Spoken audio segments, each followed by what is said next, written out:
Hey everyone, this is Haargh. I'm here to help. So, what we're talking about today is collecting the ultimate form cards after the event is over.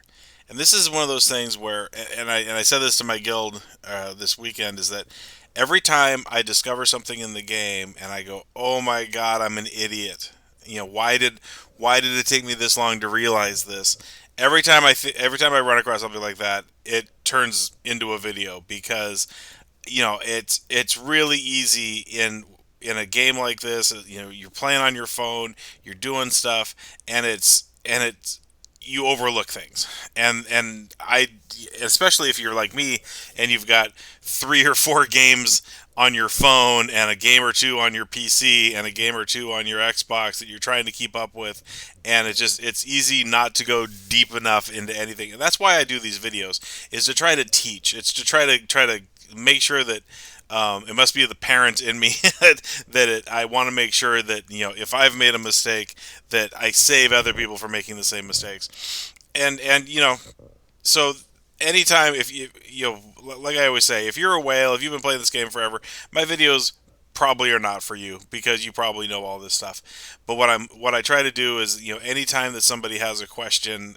in my guild or in general, I try to make sure that I address it in a format that is easy to get your brain wrapped around, right? And to me, the easiest way to teach is to show it in a video. This video is going to be a little bit longer because it's going to be a little bit clumsy. I spend a lot of time storyboarding these videos and streamlining things and pre-recording videos and whatever. But I think that for this particular message, what we need to do is actually step through everything, art in real time, right?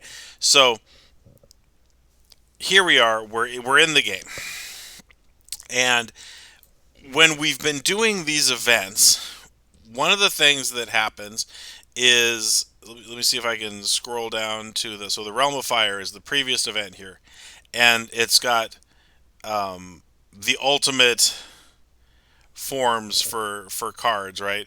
Cool.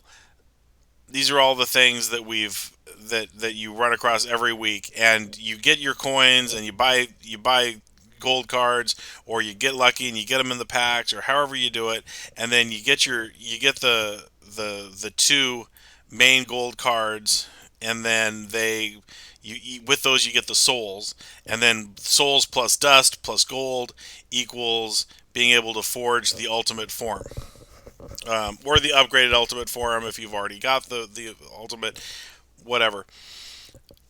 The thing is that once the week ends, you stop thinking about those things, right? You're like, I already am more worried about Blue Slayer than I am about Red Crusader. That's just how it is. Um, but these souls stick with you. These stay in your inventory. And in addition to that, as you're working through the game, to give you a chance of being able to put together the shiny collection, right? There's all these different cards. I'm doing this on the baby account, so he doesn't have most of the. He doesn't have anything. He's like a level 25. It's just for me being able to use blue stacks to make these videos. On my main account, most of these are full, if not all of them, most weeks. And if you don't have those cards, they they do uh, they do a thing where during the course of the collections you can craft things. So this particular account, I hadn't done that this week, and so right here in real time, we're going to be able to get one 6-star ignited hero and some of the coins for the other event. That's fine. Ignited hero. So now we have Halapai. Cool, awesome.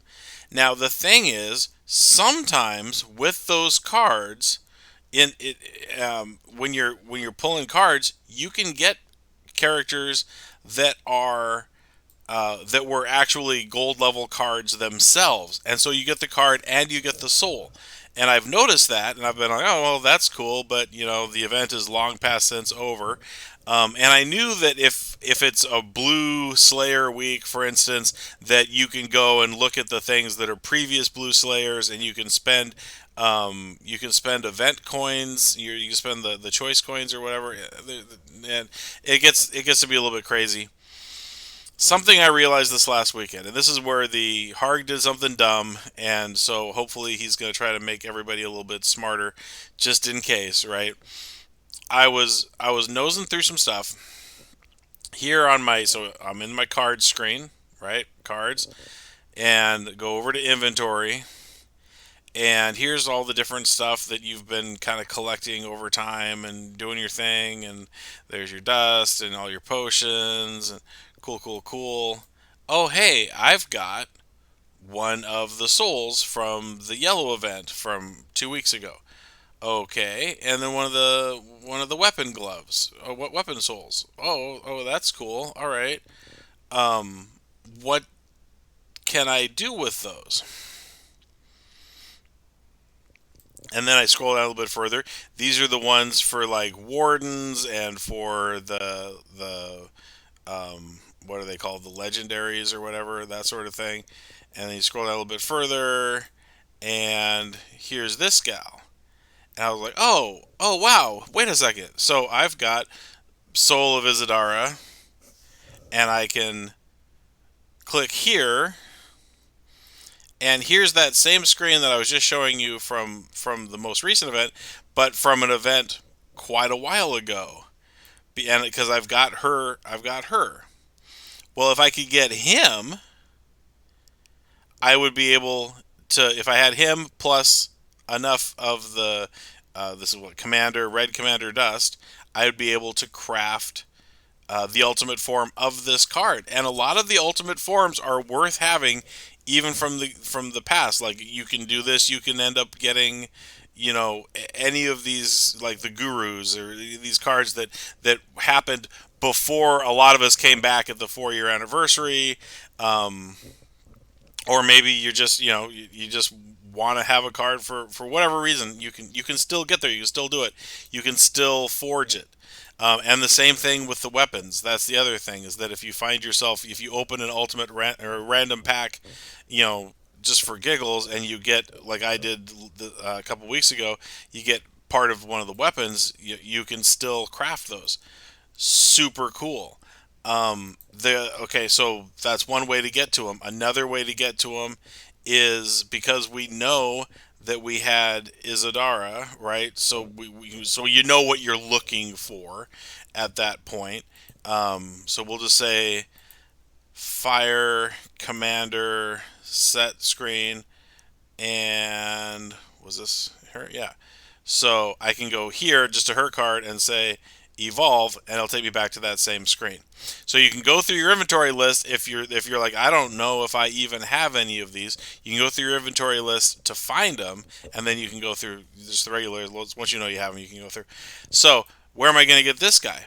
Well, in the events, so most recently there we had the Fire Commander event, and as you go, they unlock previous event packs as well, and you can go and do the 300 level and the 700 level packs, which is pretty handy. If so, that's handy. If you watch my other video about getting the choice coins, right? Not the choice coins, but the coins to be able to buy the gold form cards each week. That's uh, that's one way that you can stumble across these cards. Another way is if we go to our play screen again. Sorry, it's going to take a little bit. Um, so we go back to our play screen again, and we scroll down to the proving grounds. So in the TPG store, you can get your crates for being able to craft the gloves. And I think we all want to have the gloves to some extent. But if you save up your gems and you got 10,000, I've got 11.7 thousand right now. I can go to my Master and Ultra Choice Coin catalog. So I can buy a Choice Coin, right? You get one per TPG season, I believe. So you can buy this, and then you can go through and here's the blue Slayers, here's the purple Commanders.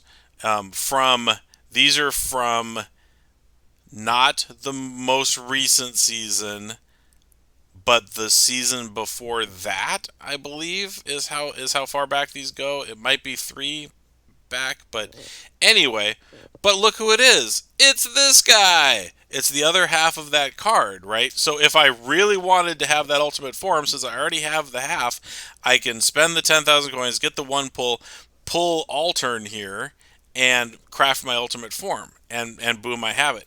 And or you might just get him. That's what happened for me this last week. Is that I was buying random packs. He basically popped up in the coming out of the vault.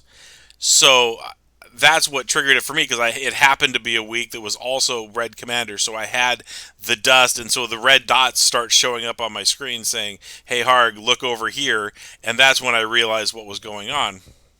And so here we are, learning all this together. Um, so now I've got that ultimate form. It's in my and it worked great as a helper card in this last event, because I hadn't done well drawing the current cards. So it was good to have a couple of the good previous cards. So then the last bit of that is the getting to the dust, right? So these cards are the kind of, so this is kind of the second tier, like the silver grade kind of cards. You can get these, you can level them up, always level them up to before you dust them, level them up to 6 stars. Level them up. These materials are super cheap, and each of those will give you 400 dust. So two of those, and you can get your ultimate form. 1,200 dust to do an upgrade of your ultimate form, and etc. And that's probably the last thing to talk about in this video, is that when you, if you stumble upon stuff later, like let's say you got two of the MC and one of the their names are so dumb in this game. Sorry, I play 5 or 6 games simultaneously, so it's hard for me to remember everything clearly. But anyway, the gold cards. If you get two of one and one of the other, and then later you stumble across a spare of the second one, then your ultimate form can gain another star. You need 1,200 dust for that, so you would just do that. So you can just go and take any of these cards. So this was the main helper card, the free card, right? That card can be evolved. It's pretty cheap. You've got the materials. Everything's cool. And then if you wanted to sell that card, it would be you'd get your 400 dust for it. Um, it's equipped on a team, so I can't show you what it looks like to sell it. Um, so hopefully this there was something in there in all this babbling that was useful for you. It's just, the game has so many different ways to get at the cards and to sort the cards or whatever, and in my opinion, it can be very overwhelming. In my case, I played the game heavily for almost a year, and then I took 2 years off and came back at the fourth anniversary. And so I have so much stuff in my inventory. I have so much that I'm just kind of, I feel like I'm swimming in muck. So I'm just trying to sort through everything, make sense of how the game has evolved and changed, and then look for the ways to kind of get the most bang for my buck. And this is something that we all do, going through games, you know as our tastes change and evolve, and then a little bit of nostalgia comes in, you circle back around. So hopefully this is helpful. Gem Crush 2.0 is live. The event starts for me right now at the time of recording. It starts in just over 3 hours. So I'm probably going to take a nap, get a snack, be ready to go so I can play for the first 12 hours straight. Um, but hopefully you guys are enjoying the game. Hopefully this video was helpful, and I'll talk to you all later. Thank you.